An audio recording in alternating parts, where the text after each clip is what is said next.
जैसे कि हम सभी जानते हैं कि मृत्यु लोक का राजा यमराज है। पितृपक्ष के समय लोग अपने परिवार के मरे हुए लोगों को, जो धरती पर पूरे 116 दिनों के लिए आते हैं, उनकी आत्मा के शांति के लिए और उन्हें प्रसन्न करने के लिए सच्चे दिल से आराधना करते हैं। वही गरुड़ पुराण में यमराज की साम्राज्य और आत्मा यमलोक में कैसे निवास करते हैं, इसके जानकारी पूरे विस्तार से बताए गए हैं। अगर हम गरुड़ पुराण के बातें करें तो मृत्यु और उनके बाद होने वाले समस्त यात्राओं और क्रियाओं की जानकारी विस्तार से बताया गया है। गरुड़ पुराण के माने तो यमराज के महल को कार्यत्री महल कहते हैं और उनके सिंहासन को विचार भू भी कहा जाते हैं। नमस्कार दोस्तों, आप सभी का हमारे YouTube चैनल पे स्वागत है। अगर आपको यह कंटेंट अच्छा लगे तो वीडियो को लाइक या चैनल को सब्सक्राइब जरूर करें।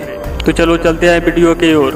वही पद्म पुराण में यह उल्लेख मिलता है कि यमलोक पृथ्वी से 86,000 योजन यानी कि 12 लाख किलोमीटर की दूरी पर है। ऐसी मान्यता है यमलोक बहुत ही डरावना है और यहाँ जीवों को तरह तरह की यातनाएं दी जाती है।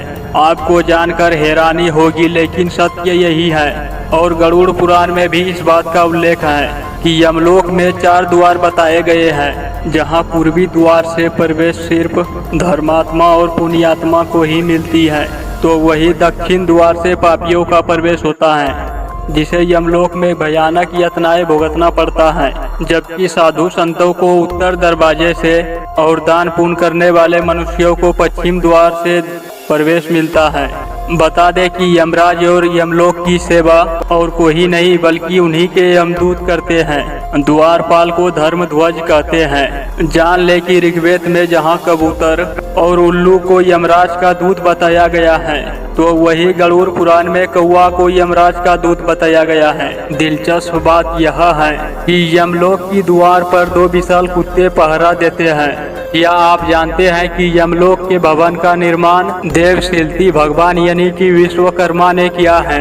यमराज सजा देने से पहले अपने कई सलाहकारों से सलाह लेते हैं।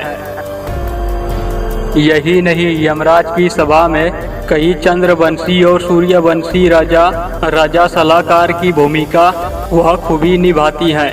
कहते हैं यमलोक में पुष्पोत्तर नामक एक नदी है, जिसका शीतल और सुगंधित पानी बहता रहता है। इस नदी में अप्सरा क्रीड़ाएं करते रहती हैं। मृत्यु के बाद आत्मा कुछ देर के लिए इसी नदी के पास आराम करते हैं। इसी स्थान पर किए जाने वाले परिजनों द्वारा पिंडदान आत्माओं को प्राप्त होता है और उनको तृप्ति मिल जाती है। बताते चले कि गरुड़ पुराण के अनुसार यमलोक में बड़े वृद्ध अट्टकाए और राजमान मौजूद हैं। यमलोक में यमराज के सहायक भगवान चित्रगुप्त का भी महल है। यमराज अपने राजमहल में विचार और गुणाम के सिंहासन पर बैठते हैं और आत्माओं का लेखा जोखा चित्रगुप्त क्या करते हैं। जैसा कि हमने आपको पहले भी बताया, यमराज मृत्यु के देवता हैं और यमराज पिता सूर्य देव और माता का नाम संज्ञा है। वही यमराज की बहन यमुना है और इनका वाहन वैसा है। तो दोस्तों, आपको यह कंटेंट कैसा लगा? अगर कंटेंट अच्छा लगा हो तो वीडियो को लाइक एंड चैनल को सब्सक्राइब जरूर करें।